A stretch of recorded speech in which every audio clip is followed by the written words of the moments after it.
Look, so this is Gareth Johnson, not Gareth Johnson, Gareth Bacon MP's website, right? Gareth Bacon MP. I said Gareth Johnson because Gareth Johnson also has been acting in the Stop ULEZ petitions because he took part in the debate, although he's no longer an MP anymore. And Theresa Villiers as well, among other MPs. But Gareth Bacon also participated in that debate. But he's got a petition on his website.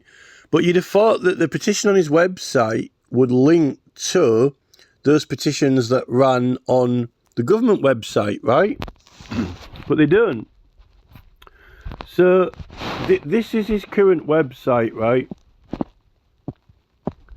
Now, this is a petition that he's got here, where the little red bar is. It says sign the petition, so you click on it. And it's actually a petition that's hosted on here. This is sort of almost, it's like the Conservatives website, but it's especially for it's Gareth Bacon and GarethBacon.com. But this is his website as an MP, because it's got all his MP, it's got all his appointments and activities as an MP, right? Now, there's a Greenbelt petition.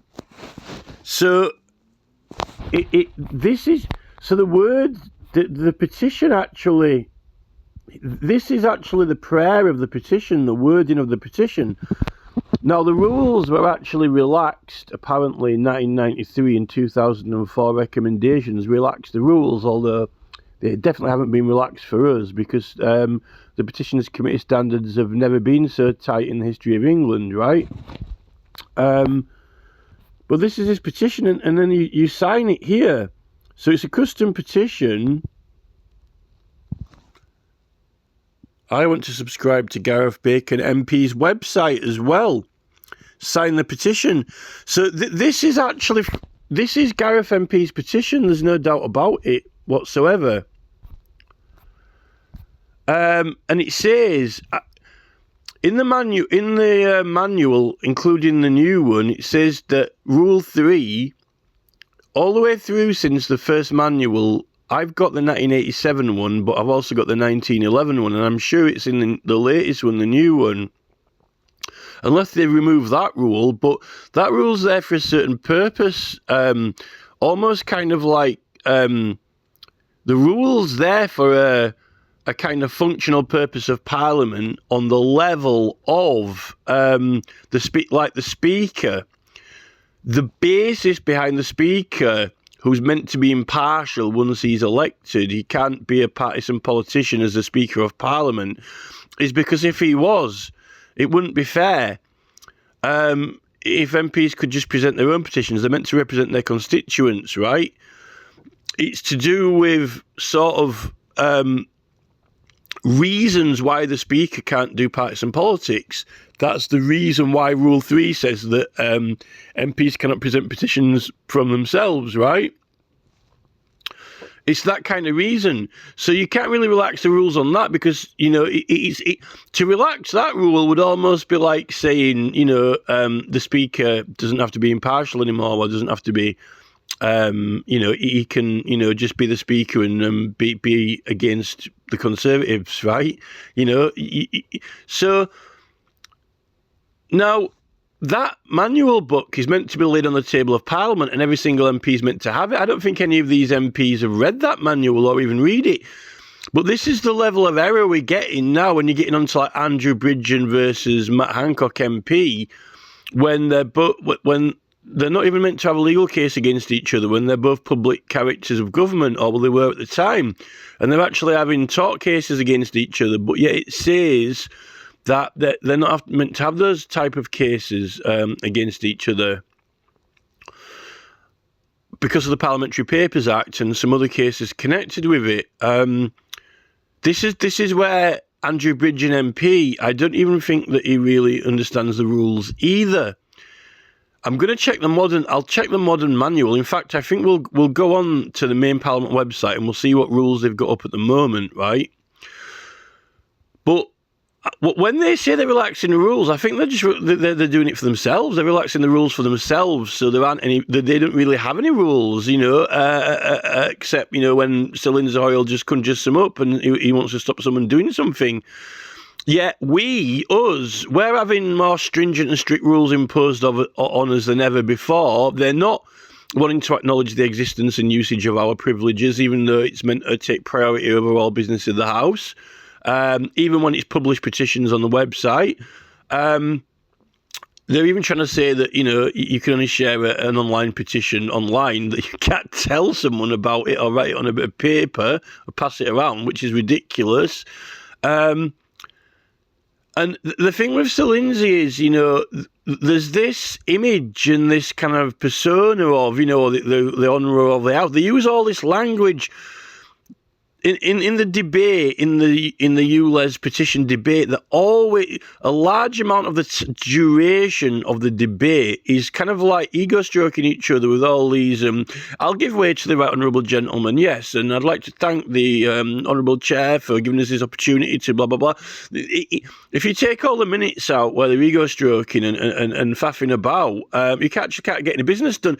It's more right and honourable to just tell the truth, right? Be honest. Actually know the law, have done some research, have got some strong points and facts to put across, like in that College General Election petition. It was meant to be there to prove evidence of why Labour misled people and why that there should be a trial, which you can have still, and the MP should have investigated the law for it properly, but they haven't. What we'll do before we finish this video now is I'm going to go to what rules they've got online. But they're all meant to have a copy of that manual, and you'd have thought in the Library of Parliament or in the clerk's office or somewhat that they've got the older previous rule books. If I was an MP, I would be really interested in the rules and I'd want to read them. And, even the older rules, just out of interest of Parliament, but we don't seem to get that. Judging from what's happening between Andrew Bridgen and Matt Hancock and some of these other MPs, and my current MP hasn't even replied to me once yet. It's all like become some kind of theatrical stage show when they're learning all these lines, but they're just saying them, right? And they don't actually know why they're saying them or what's the purpose of them or where they come from or anything like that. And in fact, they keep saying they're relaxing the rules for themselves. So, it's almost like by saying they're relaxing the rules, right, it's almost like saying, there aren't any corrupt or illegal practices anymore because there aren't any rules to follow, right? But for us, they're conjuring up standards that don't even exist. After they've said that they're relaxing the rules, right? And everyone's like, submitting petitions, but not even half of them get published because they don't like them. But yet then they said they want to make it less formal, more modern, and relaxed. But it's not. And it's just absolutely ridiculous. So, I mean, also, actually, it turns out, I thought Theresa Villiers said that she had done a petition, but I don't think she herself had done one. She might have actually had one at one point, but it was actually, Gareth Bacon's got one here, but also one of the other Conservative MPs, not Gareth Johnson, one of the other ones. I've actually got a video of him saying that he himself did. He actually says the words, "I did a petition," right? So I'm really starting to think that a lot of the MPs really don't know the rules, but now we've got more information than ever and it's more easily available. A lot of people think that Parliament's complicated and there's all these procedures and so forth and, all the building and, many people wouldn't want to be an MP because, who's going to, these clerks are meant to be advising them. The clerks of Parliament and the Journal Office and all these other support staff are the ones who are meant to read, know all the rules and have been to university and studied them and so forth, and kind of guiding these MPs. They're meant to be the qualified ones, but they don't seem to be actually... They don't seem to know the rules properly or be supporting us in our rights and liberties of the realm either. I can't see how this is I can't see how they can remove that rule number 3, right? And there's a number of MPs who I think have broke that rule. And if they're doing it just for this ULEZ petition, think about other petitions. I'm gonna pause this now, right? But I actually support this cause, but Gareth MP has not been upholding people's privileges who have been helping him with this cause. And it's meant to actually override all the other rules of the House and take precedence and priority over all other business in the House. And it actually does apply to public petitions as well, because it says that in all the manuals, at least up till 1911 and after. And when they've removed it from the manual, it's only a reminder they've still got privileges in there. And what is it based on in that manual? Well, it's based on the 1688 Bill of Rights, which is still a law. So it's merely, there's still a requirement to uphold privileges in that manual. Well, I'll go to the modern website now.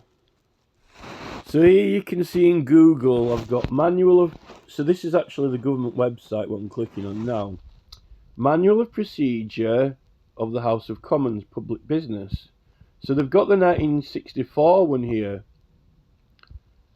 Was 1964 the last time they updated it?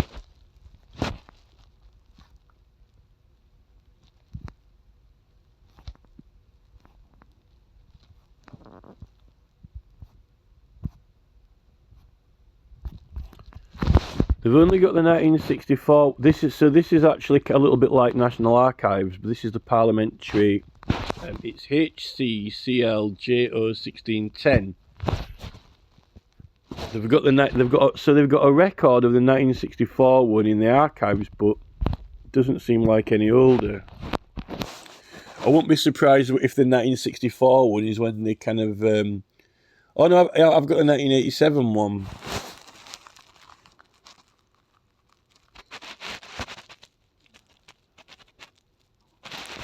They've got a page on Erskine May. MP's Guide to Procedure, right, so this is the one they've got at the moment.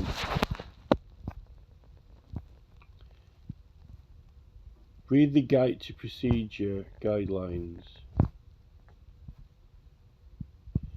Petitions. Right, so when was this published?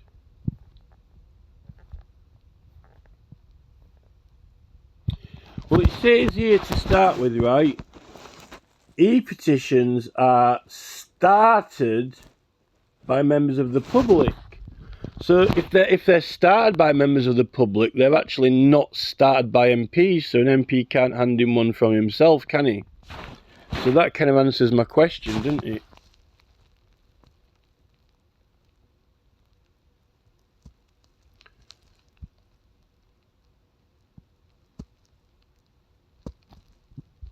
Now, for paper petitions, also known as public petitions, are presented by MPs on behalf of constituents, right? But that means the constituent started it, or other members of the public, but not. So. But now, what Gareth Bacon will say is that he started it on behalf of his constituents for them, right? But that means that one of them would have had to have actually written it, but they didn't. He's wrote it. So, in all definitions of his petition, it is his. And even in that debate, the MP actually said that, "Oh, I have done a petition." He actually said the words, "I have done a petition." And I'm not sure what that other MP's called, but he was in the debate with Gareth Johnson, Gareth Bacon, Theresa Villiers, and a number of other members. So, contact an expert. So this really is kind of ridiculous. Because this confirms what that manual says. And they don't care to mention anything about privileges at all. So it really is simplified, but it can't be too simplified, because I'm quite sure that rule, for example, is so important that it's the same underlying basis of the fact why the Speaker of Parliament has to kind of he can't represent his own party when he does business of the Speaker. It's not allowed, and it's that same basis why you can't have a petition by an MP from an MP. It has to be his constituents that he's presenting.